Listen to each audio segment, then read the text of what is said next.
I'm Big Cal, and welcome to my world. Today, Big Cal Talks, episode number 3, where I just talk about a few random subjects that I want to talk about. Got my list right here. This video, firstly, should have been online about a week ago, but after looking through the footage I'd recorded, it was terrible, so I decided to scrap it and do it again. Anyway, so the first topic I want to talk about is my time off for the month of August. As I mentioned in the July update, I was feeling pretty shitty with my depression, and I just couldn't get around to doing anything, so videos weren't going to happen or anything, so I thought it would be better if I just said I'm taking a month off and just relax, and that's what I did. And during the whole relaxing thing, I actually found motivation to get videos planned out and done.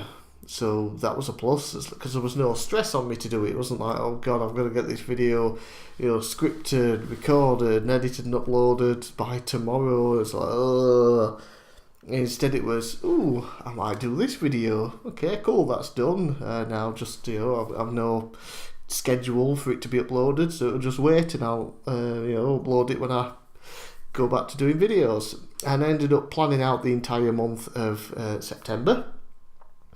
So all this month has been planned out in advance, and most of it is already done. I also have October all fully planned out. Well, not fully planned out, just the main content.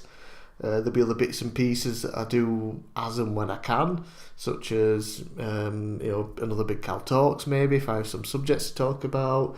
Recent video game pickups and non-gaming pickups, depending on what I buy, and other things like that. Yeah, and then I have even stuff for the rest of the year planned out, not entire months, but certain bits of content. It's like, oh, I want to do this, but oh, that would fit more in the month of December, say. So I've got stuff waiting. And yeah, that's kind of what I did with my time off as well. And because of my depression and the fact that it's now been 10 months, we're still in September, 9 months I've been on this waiting list to see a counsellor, therapist or whatever, and it could be up to a full year before I actually see anyone, so good job NHS with that whole dealing with mental health thing, useless gits. So, I wasn't getting any help from anything like that, just my medication, which doesn't make me better, it just keeps me sort of stable. My friends have been going to the gym for a while, so I finally decided to get on my arse and go. I'm officially a member now, been going for a month, and I enjoy going to the gym, losing a bit of weight now, getting fitter. After I've been to the gym, I definitely notice I feel better. Obviously, done exercise and worked out, got energy levels up and things like that. But afterwards, after a while, it just sort of wears off and I'm back to my normal self. So it's not helping tremendously with the depression at the moment, but it is getting me out a few times a week to go to the gym, and it's obviously good for my health and things, so I've got to keep it up anyway. I enjoy doing it. But it's not benefiting my depression as much as I was hoping. But again, it's only been a month, might pick up after a couple of months, who knows. So that's pretty much what I've been doing with my time off, as well as watching things, TV shows and things like that. One is, of course, Game of Thrones Season 7. It finished a couple of weeks ago now. It was so good. There were less episodes in the season this time, and we know that there's only one season going to be left. So they knew, what they had to get done in that particular time frame. Things moved a hell of a lot faster than previous seasons. Let's face it, the last maybe 3 seasons they could have condensed into 1, maybe 2 at most, if they just cut out all the bullshit that we just didn't need to see. They had some bullshit in this still that we didn't need to see, but there was much less of it. A lot of great scenes in this, with the dragons, really coming into play, the White Walkers and the Army of the Dead really coming into play, everybody meeting up for the first time ever, and those conversations, people, reuniting for the first time in years, people, like I said, meeting for the first time ever, the Hound meeting his now even uglier brother, the Mountain, and things like that. Cersei plotting as usual. My God, she just needs to die, doesn't she? Littlefinger finally got his throat slit, thanks to Arya and Sansa, thankfully being on the same page and plotting against Littlefinger for a change, because some of the scenes that they had were just awful, and the only saving grace they would have had is if that they were plotting against Littlefinger, and thankfully that's what they were. And of course we also had some good old Game of Thrones incest, with Jon Snow officially being revealed as a Targaryen, also called Aegon, which is really weird because there was already an Aegon Targaryen at the time until he was slaughtered. So he's Aegon Targaryen, and at the end of the season he had sex with his auntie, Daenerys Targaryen. So he's now the rightful heir to the throne, which is going to fuck off Daenerys. But is Jon Snow really the kind of guy that's going to care that he's heir to the throne? Is he going to give it? Is he going to keep it and just like, fuck you, Danny, you're only my auntie? Or is he just going to let her have it? Because I don't think he's the kind of guy that would want to rule. Like, he's been put in positions of rule, but that's by other people. I don't think he truly wants to sit on the Iron Throne and rule the Seven Kingdoms. So it'll be interesting to see what happens there. We also had Tyrion at the end of the season when he's basically perving on Dany and Jon having sex, looking really, worried or angry or something. I hope they're not going to do some bullshit thing where he's now in love with Dany and who the fuck knows? Who cares? One of the dragons finally died. We saw it killed when the Night King just lobbed a giant frost spear at it, and now he has his own ice-breathing dragon. It was shooting blue stuff out. Now, is it a blue flame? But it seemed to be more destroying the wall rather than melting it. So it was like an ice beam. So it's a Pokemon. He's got himself an Articuno. Who knows? We'll have to see about that. Yeah, so the season, of course, we had lots of deaths as well. Littlefinger and things like that. A couple of people. What was his name? Was it Thoros? The priest that kept bringing back Beric, I think his name was. I always get confused. There's so many different names. It blows my mind sometimes. Not remembering everyone. We had Olenna Martell, not Martell. What's the name? What's the last name?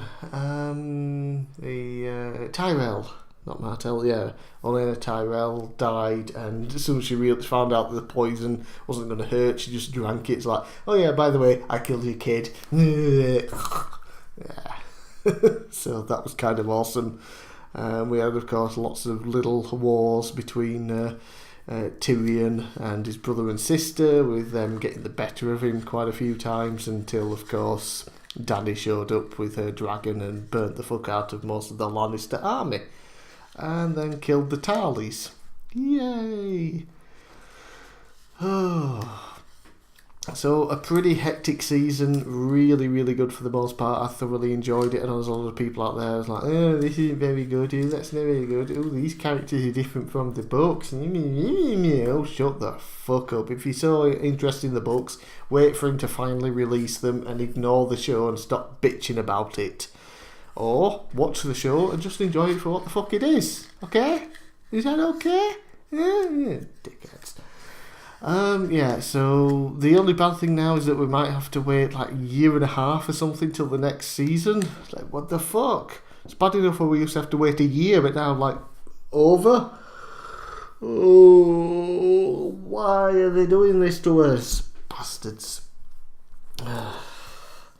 So next, another TV show was Marvel's The Defenders on Netflix. They've been building it up with all the individual shows, Daredevil, Luke Cage, Jessica Jones and Iron Fist, and now they're all together battling the Hand, who were pretty shitty overall, really. I did enjoy the show quite a lot.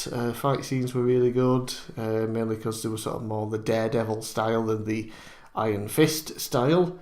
Jessica Jones was cool, just sarcastic alcoholic, which is awesome. Luke Cage was pretty good. Enjoyed him in it, and actually he and Iron Fist had some good scenes together, so Iron Fist didn't totally suck ass in this. Daredevil, good as always. We had Elektra, of course, in there, and Stick. It's just a shame that the Hand weren't very good. I think it would have been better if we'd had the 4 members of the Hand as the main villains in Daredevil, Jessica Jones, Luke Cage and Iron Fist. We had obviously Madame Gao was in Daredevil, and that weirdo guy was in Iron Fist, who got killed, but we obviously knew he wasn't going to stay dead. So we had those two, but Jessica Jones and Luke Cage didn't have any. They could have put them in there at some point. It would have been better just to build these up as individuals, and then, for Defenders, we have the Defenders all coming together, and then we could have had the Hand finally coming together for the first time in 100 years or whatever it was, along with their leader, played by Sigourney Weaver, who was fantastic in her role. It's just a shame that it, ended the way it did. So it would have been nicer if we had the members of the Hand built up more, instead of the just sort of we're the Hand. Oh no, look, some of them are dead now. The end bit with Daredevil, did anybody honestly believe he was going to die? No, you didn't, did you? If you did, you're a fucking idiot, to be honest. But yeah, we all knew that the end of credit scene was going to be him being shown alive and somewhere. We also have... what's her name? The police officer lost her arm now, so she's got the bionicle arm for the next season of Luke Cage. We've seen pictures of it, so we know that's happening. Because that happened in the comics or whatever. So that should be interesting to see how she does with the mechanical arm. So I enjoyed the Defenders overall. Quite a few good scenes. They had good chemistry together for the most part. Couple of deaths I wasn't too bothered. It's why did they have to happen? It's no, don't kill Stick. And then Sigourney Weaver's character as the head of Hand kind of it's oh, come on, why? Spent this time building her up then as the big bad leader of the Hand, and then she dies. It's come on, what is wrong with you? And then of course the tease death at the end, which nobody believed, was a bit meh. But yeah, overall, pretty good. Definitely enjoyed it. I've been enjoying probably the Marvel Netflix shows more than most people outside of Daredevil. I enjoyed Jessica Jones quite a lot. Luke Cage, the first half was really good. The second half was definitely downhill, but I still enjoyed it. Iron Fist, kind of enjoyed it. It was okay. It wasn't the worst thing ever, but it certainly wasn't very good. It was alright, and then I enjoyed the Defenders altogether. So, good stuff there. And the last thing I want to talk about is Rick and Morty. Now, when this first came out, I watched the pilot episode, because it was by one of the creators of Community, and at the time I loved Community. Community was great. So I thought I'd give it a try, and I didn't like it, so I never watched it again. But lately I'd been seeing clips and things like this from the show, and they were all making me laugh, so I thought I'll give it another try. And within a week I was all caught up to where we are presently. So the first 2 seasons, and then whatever's ahead of season 3, I am officially caught up with, and it's fantastic. Rick is one of my all-time favourite TV characters so far. It's just amazing. Morty's hilarious. Jerry's such a loser. It's so damn funny. Mr. Poopy Butthole. Oh, Mr. Poopy Butthole. They shot him, the bastards. Well, bitch, I guess, because, it was, what's her name that shot him? How dare she? That was cool. Of course, we have Pickle Rick, which is amazing. I turned myself into a pickle, Morty. I'm Pickle Rick. Just crazy shit, and then obviously that's building the suit of armour and things out of bugs and whatnot, and goes on a murderous rampage. Just, only in Rick and Morty can this shit happen, and people not really be fazed by it. Like when the rest of the family's talking to the therapist, it's like, oh yeah, my dad turned himself into a pickle. And then at the end he walks in, the pickle with his, all these legs and arms and weapons and things, sits down, and it's just like, yeah, okay, this is normal. What? The entire show is really good. Some really dark moments here and there. Evil Morty was great, and they just came back in the last episode. It's going to be so good, the season finale. The season 2 finale was fantastic. We thought that Rick had finally realised what's important in life, and then the season 3 premiere happened. It's like, yeah, I'm a fucking psychopath. Planned this whole thing. Fuck you. I got rid of your dad, and now you're coming on adventures with me for the rest of your life, Morty. It's like, oh my god, you evil bastard! Why do I love you so much? It's just been a fantastic show. There hasn't been a single bad episode in almost the full run of 3 seasons so far. Not a single bad episode. All of them have been from great to fantastic. Not even just good, they've all been great to fantastic. I've already rewatched most of the show a couple of times already. There's a few episodes I've watched like 3 or 4 times now. And it blows my mind every single time. Can't believe I didn't like it when it first came out. But at the same time, I guess catching up on it now meant I didn't have to wait, between seasons. I was able to watch season 1, season 2 and most of season 3. And then I just had a week to wait for the new episode to come on this week, which was fantastic as well, like I said, with Evil Morty finally coming back. So I highly, highly, highly recommend watching Rick and Morty. And also, somebody please buy me a Pickle Rick pop figure. A Pickle Rick pop figure. Normally don't give a shit about the pop figures because they look stupid as hell, but Pickle Rick looks great. There's 2 different versions. One with the big bazooka lasery weapon thing, and then one just normal. It looks awesome. I want it. Buy me it. And all of those things are what was on my list to talk about. So that's it for this episode of Bigcal Talks. Thanks for watching. I'll see you again next time.